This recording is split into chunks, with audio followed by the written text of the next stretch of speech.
Creating a safe area for your pet to enjoy the outdoors is an important part of pet ownership. Come here, Jake. And at PetSafe, we make in-ground wired and wireless containment systems so that you can create a safe area for your pet. Now, training your pet to understand his containment area is an important part of the installation of your system. We've developed this video to help you understand how to best train your pet so that you can both enjoy the freedom that a PetSafe system provides. Whenever you're training your pet, it's important to be patient and consistent. Make training fun rather than stressful for your pet. Train your pet for 10 to 15 minutes at a time. Don't try to do too much too quickly. More frequent short sessions are better than less frequent longer sessions. You want your pet to make positive associations with the containment area, so make it fun. Give your pet lots of praise, treats, and have some playtime while you're going through your training. Now, you also want to make sure that while you're training that you use some other method of containment, such as a leash or tie-out. You should also remove the receiver collar in between sessions. If your pet shows signs of stress, such as his ears are tucked or his body is lowered, slow down the training schedule. Add some additional days of training, or increase the amount of playtime with your pet during training. You can also use food treats to help you. For the sake of communication, we call the area of your yard the pet area, and the end of your containment area the boundary zone. We'll be using these terms throughout the video. Your containment system should be completely installed before you start training. If you need help installing your system, we've created a video for this too. The flags that are provided in your kit, you should go ahead and place those in your yard, about 10 feet apart. Once you've done this, you're ready to get started with your training. Come on, buddy. All right, sit. Okay, it's day one of training. Now, day one is about getting your pet familiar with the pet area and also getting them to make an association with the tone that your receiver collar makes and the pet area. Now, we're going to use this receiver collar to demonstrate. Yours could look a little different, but the concept of training will be the same. Now, we want to set this collar on level 1, which is the tone-only setting. Now, if your collar doesn't have a tone-only setting, you can still help your dog recognize the tone without getting a static correction by either holding the collar really close to their ear as you're getting them familiar with the area, or we also make a cover that will cover the contact points so that your pet can hear the tone, wear the collar, but not get a correction.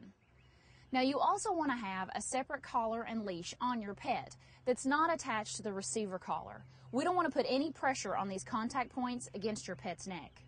You also want to have lots of treats handy, and before you start training, spend about 5 or 10 minutes just playing with your pet.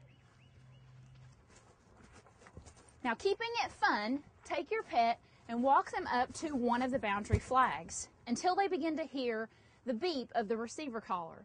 Let them hear the beep for about 2 seconds, then pull them back. Offer them a treat and praise whenever they do return. It doesn't matter if you had to help them with the leash. You want to praise them anyway.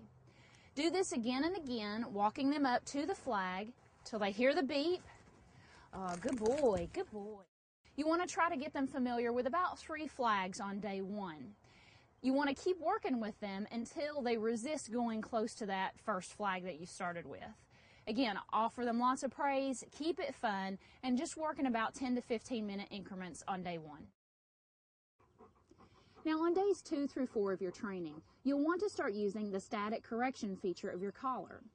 Now, if your collar has multiple levels of correction, we recommend that you start on level 2 and test your pet's recognition of this level. Again, he'll hear the tone and he'll be receiving a static correction. But all pets are different, so they may not even recognize level 2. What you want to do is just pay attention to your pet and be aware of their recognition level. If you don't see any recognition, go ahead and increase the collar to level 3. Now, recognition will be anything from their ears going up, them looking at the ground, or something like this. When you start to see this in your pet, that's the level that you want to train on. So I'm going to put the receiver collar back on Jake. I got it set to a level of correction that he's familiar with, and I'm ready to start training again. Come on, Jake. Let's go. With full control of your dog and the collar set to the level that you've chosen, walk up to the boundary flag. Let your dog get the warning beep, followed by the static correction. When they get corrected, pull them gently back into the containment area and say, "Good dog." Give some praise and a treat. Good boy. Now, if your dog experiences any kind of stress when they get the static, just stop, have some playtime, reinforce the praise using Good Dog and other treats. And you just want to keep repeating this process of letting your pet get near the flag, hearing the tone, and getting the correction, and pulling them gently back in. And when they come, offer them praise and a treat. Good boy. As you continue your training on days 2 through 4, you want to keep working with your pet until they resist going into the static correction zone. Just like this. Good boy, Jake. Come on. So around days 5 through about 8, your pet should be very familiar with the pet area. They should recognize the static correction and the tone along with the flags and not be attempting to go outside the area. However, when they're in their yard, they're probably going to have some distractions. So you want to test and make sure that they aren't trying to go outside the boundary area when something is distracting them. So to test this, you want to get a toy like a ball or some treats or something like this that you can actually test this process. So to test this, I'm going to take this ball and I'm going to throw it outside the pet area, and Jake shouldn't try to go get it. Ready? Just like that. When they resist the temptation, praise them, give them a treat. Good boy, Jake. Very good. And just keep doing this all around the pet area, always praising whenever they don't go after that temptation. Good boy, Jake. Come on.